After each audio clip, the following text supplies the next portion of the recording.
اولم یر الذین کفروا ان السماوات والارض کانتا رتقا ففتقناہما وجعلنا من الماء کل شیء حی افلا یؤمنون. یہ بہت ہی پاپولر جو ہے، بہت فیمس جو ہے یہ ورس ہے، جو ہر کوئی اپنی زبان اپنی جو ہے اپنی بات میں یہ ورس جو ہے ریپیٹ کرتے ہیں، اور اس سے جو ہے بڑے بڑے کلیم جو ہے جوڑ دیے جاتے ہیں، جو کہا جاتا ہے کہ اس میں بگ بینگ تھیری بتائی گئی ہے.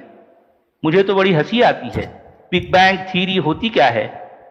بھئی دیکھیں کہ اس ورس میں نہ تو کوئی بگ ہے نہ کوئی بینگ ہے، یعنی اس ورس میں نہ کوئی بگ ہے نہ کوئی بینگ ہے، کیونکہ عربی میں بگ بینگ کے لیے جو اسپیسیفک ورڈ ہے وہ ہے انفجار عظیم.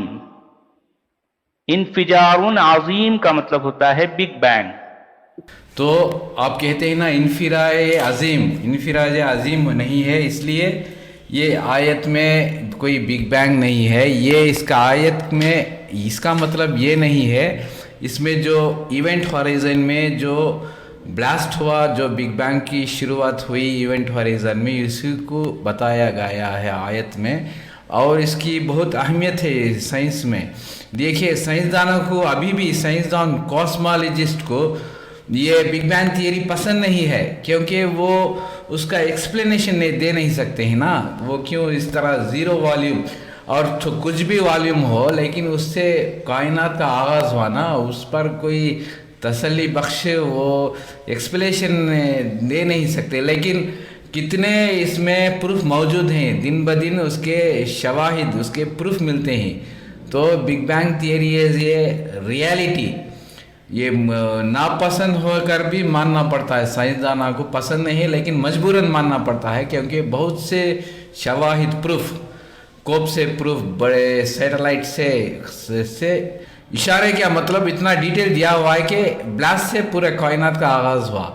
تو قرآن میں اشارے دیے جاتے ہیں، پوری ڈیٹیل نہیں دی ہوئی ہوتی ہے.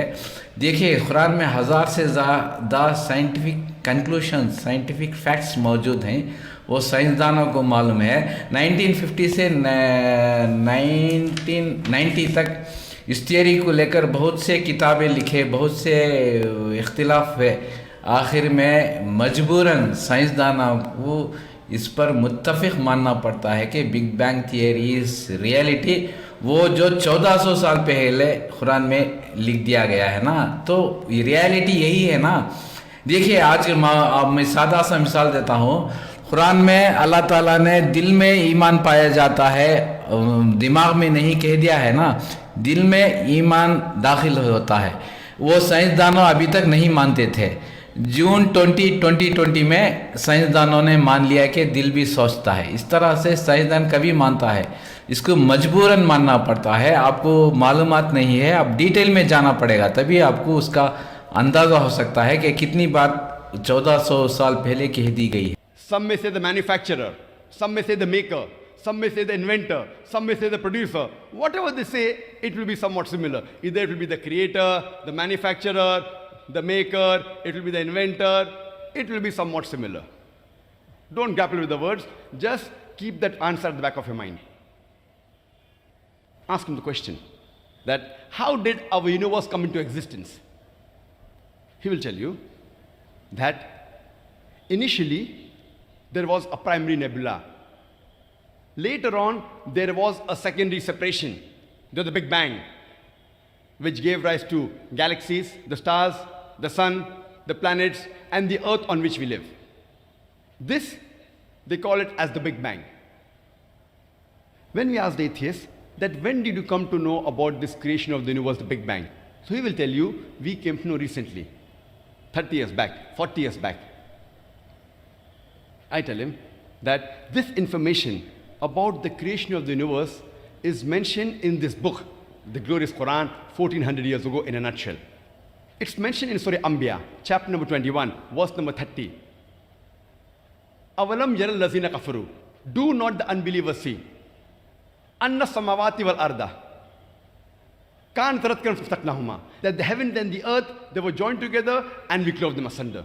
This Big Bang, what you're talking about, is already mentioned in the Quran 1400 years ago. Who could have mentioned this in the Quran? So he will tell you, maybe it's a flock. Don't argue with him. Continue. What is the shape of this earth? So he will tell you that previously the human beings thought that the earth on which we live is flat.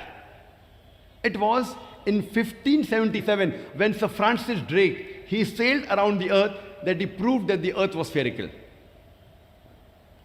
What you came to know in 1577 is already mentioned in the Quran 1400 years ago in Surah Naziyat, chapter number 79, verse number 30, where it's mentioned, وَالْأَرْضَ بَعْدَ ذَلِكَ دَحَاهَا. And thereafter, we have made the earth egg-shaped.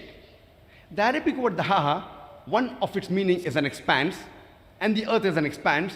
The other meaning is derived from the Arabic word duya, which means an egg. And we know that the earth on which we live is not completely round like a ball. It is flattened from the pole and bulging from the center. It is geospherical in shape. And the Arabic word dahaha does not refer to a normal egg. It specifically refers to the egg of an ostrich. And if we analyze the shape of the egg of an ostrich, it too is geospherical in shape. Who could have mentioned 1400 years ago that the shape of the earth is geospherical? The atheist may say, maybe your prophet Muhammad, peace be upon him, he was an intelligent person. Don't argue. Continue. The light of the moon, is it its own light or is it a reflected light? So the atheist will tell you, previously we thought that the light of the moon was its own light. Recently in science, 100 years back, 200 years back, 300 years back, we came to know that the light of the moon is not its own light, but it is the reflected light. Quran mentioned in Surah Furqan, chapter number 25, verse number 61. Blessed is he who has made the constellations in the sky and placed therein sun having its own light and moon having a reflection of light, having borrowed light. The Arabic word used for sun is shams. It's always described as siraj or wahaj, meaning a torch or a blazing lamp. The Arabic word used in the Quran for moon is qamar.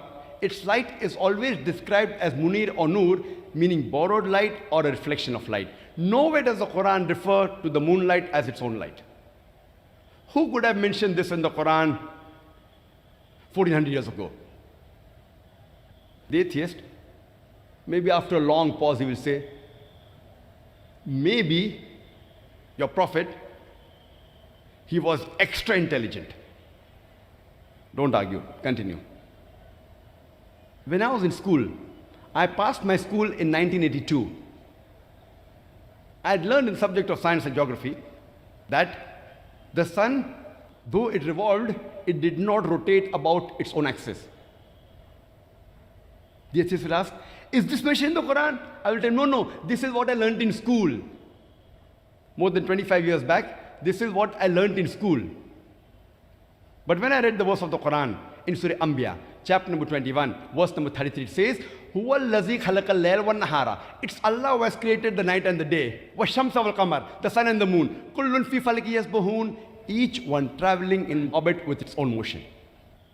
The Arabic word yasbahun describes the motion of a moving body, indicating that the sun, besides revolving, it is also rotating about its own axis. And today science tells us that the sun takes approximately 25 days to complete one rotation.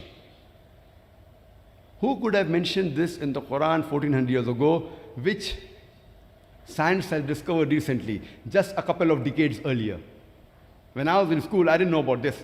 Now, all the textbooks, they say very clearly that the sun, besides revolving, even rotates about its own axis. Who could have mentioned this in the Quran? And most probably, the atheist, he'll be silent. Don't wait for the reply, continue. Today science tells us that our universe is expanding, which we discovered recently, a couple of 100 years back.